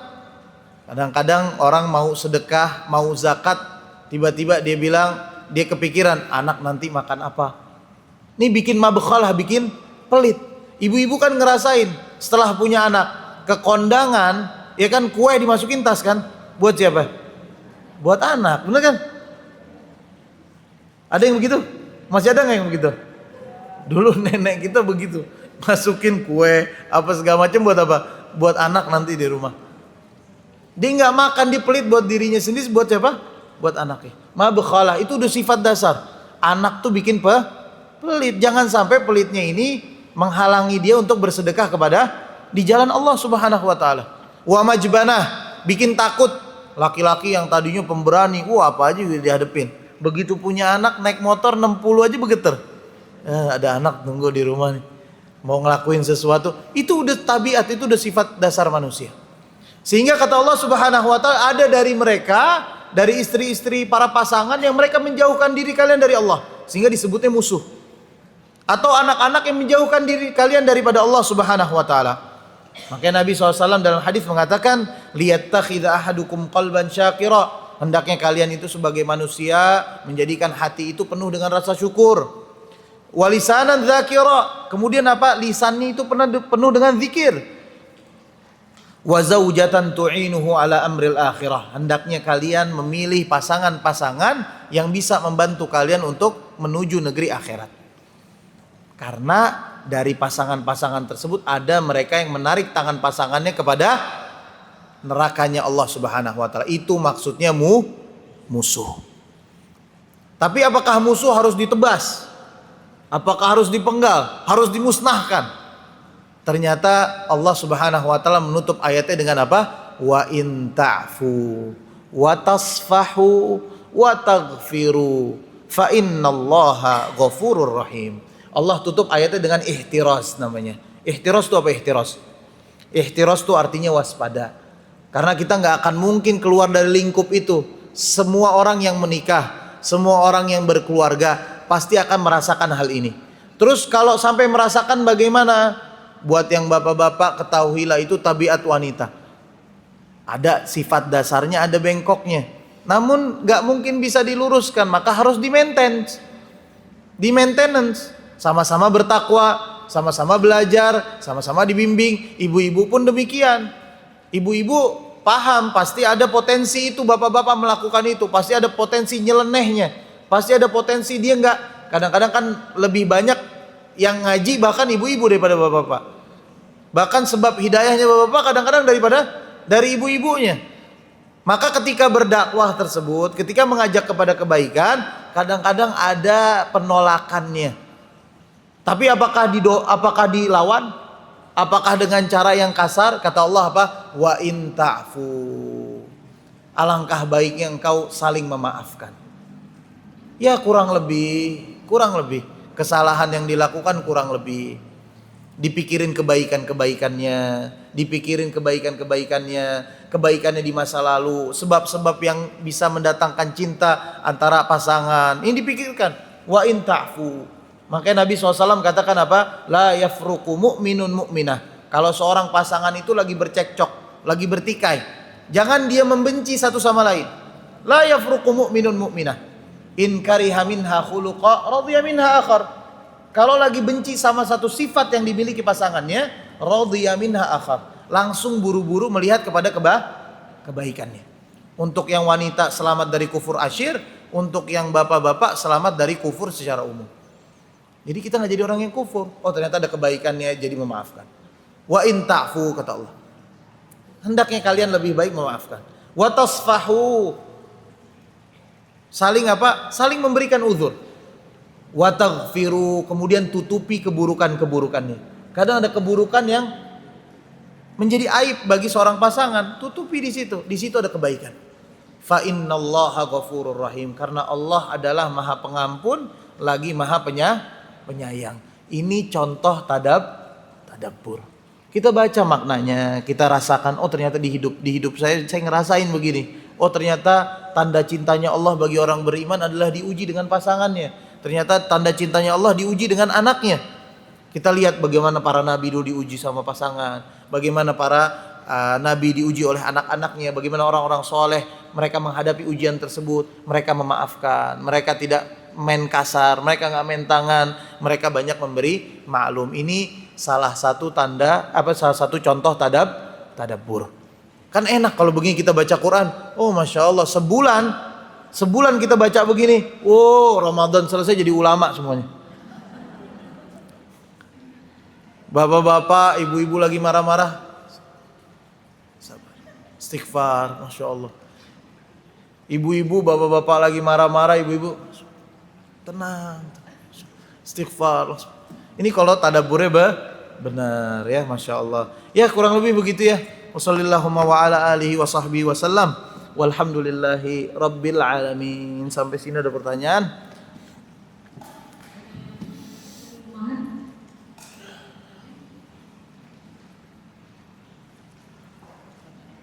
Ya silakan.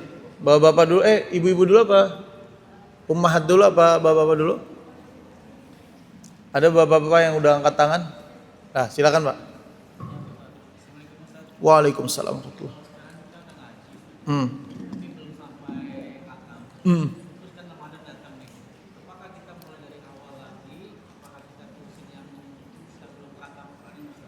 Oke. Pertanyaan bagus, barakallahu fiik ya. Ini pertanyaan yang sering diulang-ulang juga ya. Ketika seseorang itu sudah punya bacaan, kemudian sudah sampai pertengahan misalkan, Ustaz, alangkah baiknya Ramadan mulai dari awal apa lanjutkan. Nanti sampai dia muter ke pertengahan itu lagi udah 1 juz. Ya udah, nggak perlu diulang lagi. Bukan suatu syarat Ramadan itu harus mengulang bacaan dari awal, sehingga lanjutkan bacaan yang sudah kita baca dan memperbanyak bacaan itu yang mulia. Silakan selanjutnya. Assalamualaikum Ustaz. Waalaikumsalam warahmatullahi. Mau tanya tadi ada penjelasan mengenai doa di salat sunnah. Boleh berdoa tapi di salat sunnah ya, jangan bukan di salat wajib. Iya. Nah saya pernah baca kalau di salah satu mustajab berdoa itu di tahiyat akhir sebelum salam. Betul. Nah itu di salat wajib boleh dilakukan atau terus setiap sujud di salat wajib boleh doa atau hanya di salat sunnah aja? Oke. Untuk masalah pertanyaan yang bagus, masalah mustajabnya doa di dalam sujud, ini memang ada nas dari Nabi SAW, aqrabu ma yakunu bainal abdi wa rabbih fahuwa sajid. Keadaan paling terdekat antara hamba dengan Rabbnya adalah ketika sujud. Faqaminun an yustajabulah, maka yakinlah setiap doa akan dijawab ketika sujud. Maka perintahnya seseorang itu memperbanyak doa ketika sujudnya, mau di sholat wajib ataupun di sholat sunnah. Adapun sholat wajib ada ketentuannya. Untuk sholat wajib kita doa itu dengan doa-doa yang ada di dalam Al-Quran, di dalam sunnah Nabi SAW. Tidak boleh keluar dari situ. Untuk sholat yang wajib. Adapun sholat sunnah itu argonya kebuka, maftuh. Doa apapun, kita mau bikin doa sendiri, ya kita mau merangkai doa kita, itu diperbolehkan dalam sholat sunnah. Adapun sholat wajib, ketentuannya adalah doa-doa yang ada di dalam Al-Quran dan ada yang di dalam sunnah Nabi Sallallahu Alaihi Wasallam. Namun sujud secara umum hendaknya diperlama, kemudian diperbanyak doanya, dan gak ada batasan. Apakah sujud terakhir doang, apakah sujud pertama doang, enggak, seluruh sujud. Kemudian di antara tempat mustajab dalam berdoa adalah ketika tasyahud akhir. Bahkan dalam hadis yang sahih ya riwayat Amr bin As kalau tidak salah mengatakan la yukhayyiru hendaknya seseorang itu memilih doa-doa terbaik. Dalam fima maknanya kama qala sallallahu, hendaknya seseorang itu memilih doa-doa yang terbaik ketika tasyahud akhir. Kenapa? Karena tasyahud akhir ini adalah istilahnya ujung garis finish ketika semua sebab-sebab doa udah kita lakuin. Tasbihnya sudah, memuji Allah sudah, gerakan dalam ibadahnya sudah, maka tasyahud ini adalah tempat mustajabnya doa. Makanya Nabi SAW perintahkan Mu'adz apa? Ya Mu'adz, inni la uhibbuk. Wahai Mu'adz, sesungguhnya aku sangat mencintai dirimu wahai Mu'adz. Maka jangan tinggalkan akhir tasyahud akhirmu atau menyelesaikan sholatmu kecuali kamu telah membaca Allahumma a'inni ala dzikrika wa syukrika wa husni ibadatik. Ternyata Nabi suruh Mu'adz untuk baca doa tersebut di mana? Di tasyahud akhir sebelum salam. Bahkan kalimatnya apa? Jangan kamu tinggalkan sholatmu kecuali setelah membaca doa ini.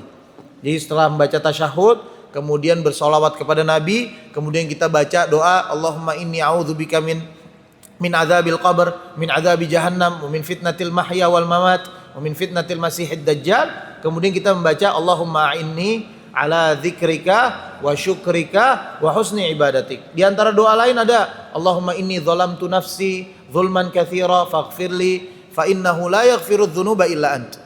Kemudian doa-doa yang lain boleh kita doakan, doa buat orang tua, doa buat anak, boleh kita doakan di ketika tasyahud akhir. Tapi di sholat wajib kita berdoa dengan doa apa? Dari Al-Quran dan Sunnah. Adapun sholat sunnah maka doa apapun boleh dibacakan. Bahkan sebagian ulama membolehkan memberikan istitsna atau pengecualian untuk orang-orang yang nggak bisa bahasa Arab. Dia boleh dengan bahasanya sendiri. Tapi di sholat sunnah. Ya, jadi dibikin mudah seseorang untuk berdoa. Barakallahu fiik. Tapi usahakan untuk berdoa dengan doa-doa yang dicontohkan oleh Nabi SAW. Baik Ustaz, cukup ya. Bentar lagi mau siap-siap masuk subuh. 5 menit aja ya, pakai 1 orang lagi ya. Boleh.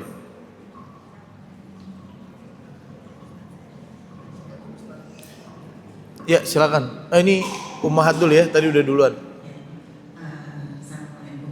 Waalaikumsalam warahmatullahi wabarakatuh. Saya mau bertanya Pak Ustaz, kan tadi katanya kalau sholat fardu harus ada ayat Al-Quran semua. Kalau di sholat sunnah boleh buat. Nah, apakah ada yang bertanya apakah harus pakai bahasa Arab atau boleh pakai bahasa Indonesia? Misalnya di sujud gitu, di sholat sunnah, sholat sunnah, sholat tahajud, apa boleh nggak meminta pakai bahasa Indonesia? Okay. Terus kalau di sholat fardu boleh juga nggak? Atau memang di sholat fardu harus dengan bahasa Arab dan harus ayat Al-Quran? Oke. Ya, barakallahu fiik, pertanyaannya bagus. Untuk di sholat fardu ya, maka tidak ada pengecualian harus berbahasa Arab. Karena sholat fardu sifatnya memang ya sudah baku dan doa-doanya pun harus dibacakan dengan yang tidak keluar dari area lingkup Al-Quran dan contoh Nabi SAW. Adapun sholat sunnah, maka ya sebagian ulama memandang bahwa sifatnya lebih layin atau lebih luas, maka boleh seseorang itu menggunakan doa-doa yang di luar lingkupnya Al-Quran ataupun hadis Nabi SAW. Bahkan ada yang membolehkan dengan bahasa sendiri jika seseorang itu memang benar-benar tidak bisa bahasa Arab misalkan, atau memang tidak mengerti doa-doa yang ada di dalam Al-Quran atau di dalam hadis Nabi SAW. Contohnya orang yang baru masuk Islam misalkan, nah ini diperbolehkan. Namun diusahakan, alangkah baiknya doa yang terbaik adalah doa yang ada di dalam Al-Quran, ada di contoh Nabi SAW, dan doa-doa di dalam Al-Quran, di hadis-hadis Nabi ini mempermudah seseorang sebenarnya. Semua doanya itu shortcut. Doanya yang ada di Quran kalau kita hafalin, doa yang ada di hadis-hadis Nabi itu sifatnya shortcut. jalan pintas, mencakup seluruhnya. Contohnya di dalam Al-Quran, Rabbana atina fid dunya hasanah wa fil akhirati hasanah wa qina adzabannar, mencakup seluruhnya. Bahkan para ulama di antara Imam Nawawi mengatakan apa? Kalau orang bingung mau baca doa apa, baca doa ini. Dia mencakup seluruhnya. Ya Allah, Tuhan kami, berikan kami kebaikan di dunia. Kebaikan apapun itu sifatnya umum. Mau kebaikan buat anak, kebaikan buat orang tua, kebaikan, semua kebaikan. Rabbana atina fid dunya hasanah wa fil akhirati hasanah. Begitu juga di akhirat berikan kebaikan. Syafaat itu kan kebaikan. Pembebasan itu kan kebaikan. Kemudahan itu kan kebaikan semua di akhirat. Wa qina adzabannar, dan lindungi kami dari siksaan api neraka. Kalau kita bicara hadis Nabi, doa singkat mencakup seluruhnya. Nabi katakan apa? Allahumma inni as'aluka khaira kullih ajilihi wa ajilihi ma 'alimna minhu wa ma lam na'lam wa a'udzubika min syarri kullih ajilihi wa ajilihi ma 'alimna minhu wa ma lam na'lam. Ya Allah, tolong berikan kepadaku ya Allah kebaikan yang akan datang maupun kebaikan yang dipercepat maupun kebaikan yang sifatnya datangnya lambat, dan lindungi aku dari keburukan yang datangnya cepat, begitu juga keburukan yang datangnya lambat. Ini kan mencakup seluruhnya tanpa kita harus spesifik mengatakan ya Allah lindungi saya dari ini, ya Allah lindungi saya dari fulan, ya Allah berikan saya ini. Tapi hadis-hadis tersebut mempersingkat jalan kita untuk berdoa kepada Allah Subhanahu wa taala. Jadi di antara faedahnya kita menghafalkan doa-doa itu contohnya. Maka hafalin tuh dari sekarang tuh, ada buku namanya Hisnul Muslim. Perisainya orang-orang muslim. Karyanya Al-Qahtani, seorang syekh dari Saudi Arabia, di Riyadh sana ada, dia bikin buku namanya Hisnul Muslim. Perisai orang-orang muslim. Itu doa-doa harian di situ ada. Atau misalkan doa dan wirid, karyanya Ustadz Yazid bin Abdul Qadir Jawas rahimahullahu taala. Itu juga doa-doa, banyak doa-doa mencakup harian. Atau doa-doa keseharian seorang muslim. Itu banyak ya buku-buku yang mengumpulkan hadis-hadis yang sahih tentang riwayat doa-doa Nabi sallallahu alaihi wasallam. Barakallahu fiik, mudah-mudahan ya tercerahkan ya, terjawab apa yang ditanyakan. Sudah? Iya, mohon maaf, kita nanya langsung aja ya. Oke. Mohon maaf kalau ada salah kata atau ucapan. Kesempurnaan hanya milik Allah. Semoga semua kita diberikan hidayah, taufik untuk menjalankan bulan Ramadan tahun ini dengan penuh berkah, dengan penuh khidmat, ya, kemudian membawa nilai ketakwaan pada kehidupan keseharian kita setelah Ramadan nanti. Ya, kita berdoa kepada Allah semoga Allah memberikan rahmat dan hidayahnya kepada kaum muslimin, kepada negeri kita Indonesia, kemudian dimudahkan kita untuk senantiasa di atas kebenaran. Barakallahu fikum wa jazakumullahu khairan katsir wa sallallahu wa ala alihi wa sahbihi wa sallam walhamdulillahi rabbil alamin. Kita tutup dengan doa kafaratul majlis. Subhanakallahumma wa bihamdika nashhadu an la ilaha illa anta nastaghfiruka wa natubu ilaik. Wassalamualaikum warahmatullahi wabarakatuh.